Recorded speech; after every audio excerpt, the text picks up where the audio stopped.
Welcome to Giriya's family. Giriya's family always நம்ம family. அன்புள்ள கிரியஸ், இது நம்ம ஃபேமிலி.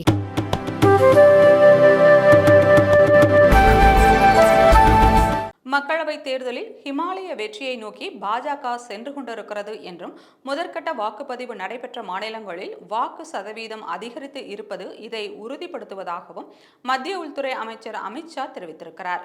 ராஜஸ்தானின் பாலியில் உள்துறை அமைச்சர் அமித்ஷா பிரச்சார பொதுக்கூட்டத்தில் கலந்து கொண்டார். அவர் பேசுகையில், வெப்பம் அதிகமாகும் போது பாஜகவின் வாக்கு சதவீதமாகவும் அதிகமாகும். முதல்கட்ட வாக்குப்பதிவில் நாடு முழுவதும் பம்பர் வாக்குப்பதிவு நடைபெற்று வரும் நிலையில் வாக்களித்துவிட்டு வந்தவர்கள் மோடி மோடி என கோஷங்களை எழுப்புகின்றனர். இந்த தேர்தல் விசித்திரமானது. ஒருபுறம் 23 ஆண்டுகளாக பாரதத்தை விட்டு நீங்காத பிரதமர் நரேந்திர மோடி இருக்கிறார்.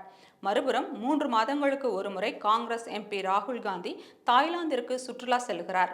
இதுவரை நடந்த தேர்தல்களிலேயே இந்த முறை தென் மாநிலங்களில் பாஜக குறிப்பிடத்தக்க வெற்றியை குவிக்கும் என எதிர்பார்க்கிறோம்.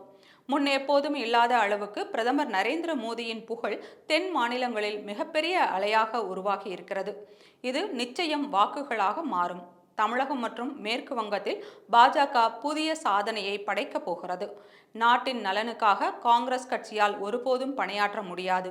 மோடி 3வது முறையாக பிரதமராக தேர்ந்தெடுக்கப்பட்டால் இந்தியாவின் பொருளாதாரம் உலகின் 3வது பெரிய பொருளாதாரமாக மாறும் என்று அமித்ஷா பேசினார்.